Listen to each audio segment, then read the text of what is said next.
네, 안녕하세요. 랑랑입니다. 대구 전역이 공사판으로 진행이 되고 있습니다.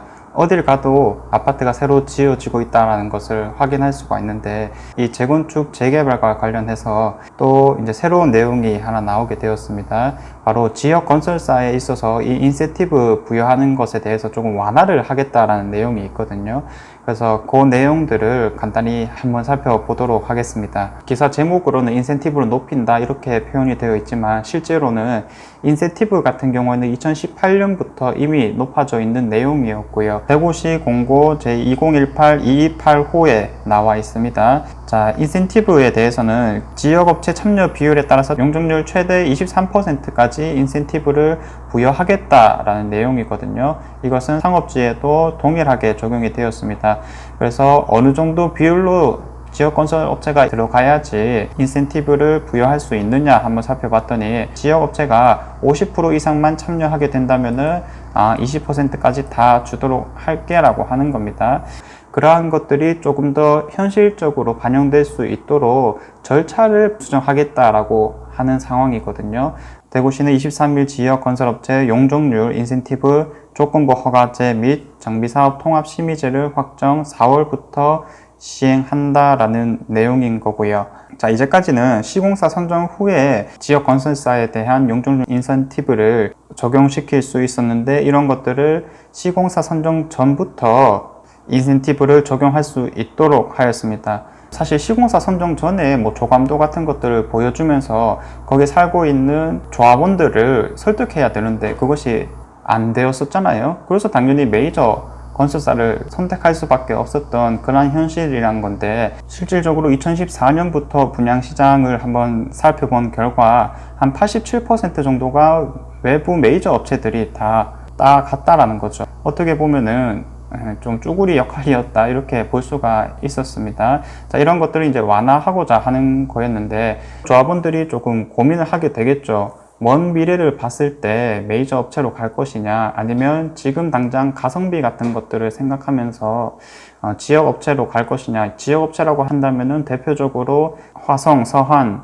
태왕 이런 것들이 있죠. 그래서 그런 것들을 선택할 것이냐. 지역 업체라고 해서 마냥 떨어지는 것만은 아니다라고 볼 수는 있지만, 그래도 메이저 브랜드들이 워낙 지지층이 탄탄하기 때문에 웬만한 분양 성적을 위해서라면은 메이저 업체를 선택할 것이거든요. 자, 그래서 이제 대구시에서 고려를 한 게 아마도 이 원스톱 서비스가 아닌가라는 생각이 듭니다. 자, 정비사업 통합심의제라고 해서 지역건설업체와 설계자의 참여 비율이 50%를 넘길 경우에는 그동안 이제 별도로 시행했던 교통평가, 건축심의, 경관심의 같은 것들을 원스톱으로 운영한다라고 발표를 하였습니다. 어떤 건축이든 사실 공기를 줄이는 것이, 공사 기간을 줄이는 것이 가장 핵심이라고 볼 수가 있는데, 왜냐하면 그 사이에 여러 가지 금융 비용이라든지 인건비 같은 것들이 발생할 수밖에 없으니까요. 사업 시행인가 직전에 이러한 건축 심의 같은 것들을 원스톱으로 진행하게 된다라고 하면은 제도적인 개선에 있어서 좀 좋은 측면이라고 볼 수 있겠습니다.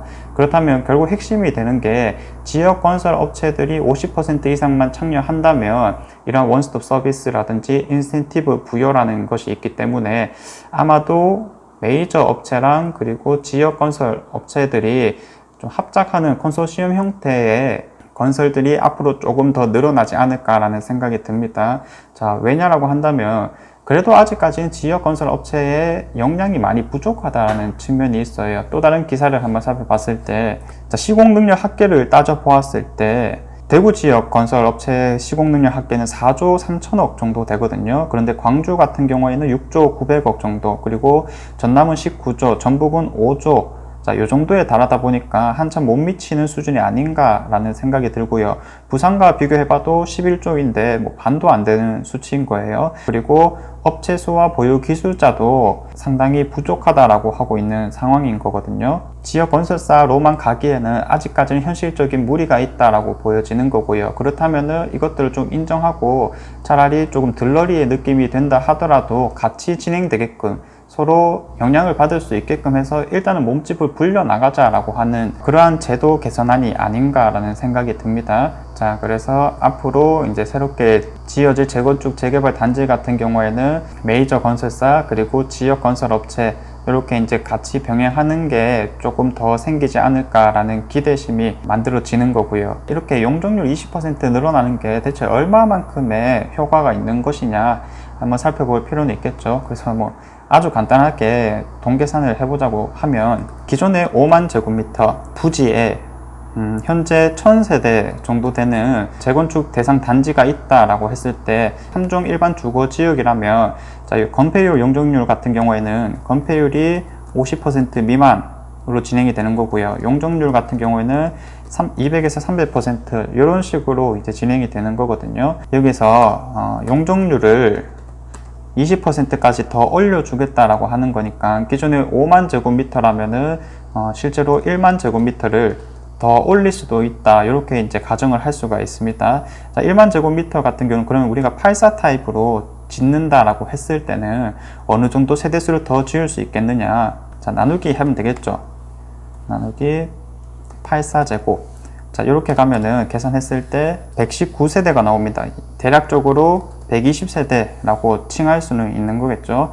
그럼 120세대라고 했을 때는 이러한 수익이라는 게 대체 이제 조합원들에게 얼만큼 떨어질 수 있을 것이냐, 이런 것도 한번 계산해 볼 필요가 있을 것 같습니다.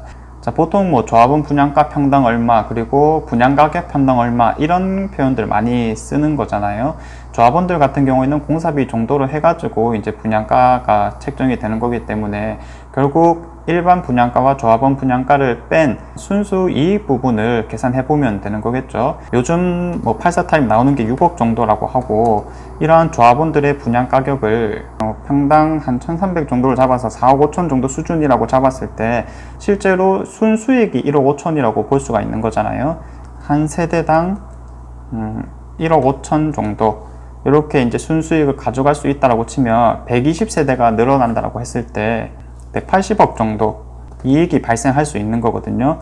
자, 이런 것들을 기존에 있는 세대수로 나눠주게 된다면 한 세대당 평균 이익이 한 1,800만 원 정도 되지 않을까, 뭐 이렇게 계산을 해볼 수가 있을 것 같습니다.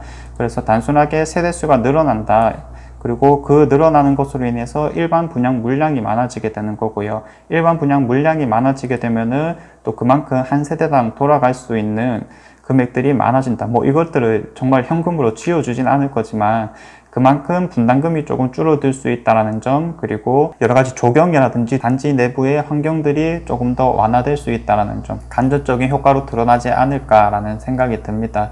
그래서 아직까지는 지역 건설업체의 능력이 상대적으로 떨어지는 것이다 라고 보여지는 만큼 일단은 몸집을 키워나가는 방향으로 진행하는 게 맞지 않겠느냐라는 생각이 듭니다. 네, 아무튼 지금 정말로 전 대구가 공사판으로 진행이 되고 있습니다. 이렇게 한번 쭉 휩쓸고 나간 다음에는 또 상대적으로 적은 물량들이 진행될 수밖에 없는 측면이다 보니까 이렇게 많이 지어질 때 또 우리가 주변들을 한 번씩 돌아보면서 정리를 해본다면 부동산 시장의 흐름을 잘 잡을 수 있지 않겠느냐라는 생각이 듭니다. 자, 제가 준비한 내용은 여기까지이고요. 다음에는 더 좋은 내용으로 한번 찾아와 보도록 하겠습니다. 감사합니다.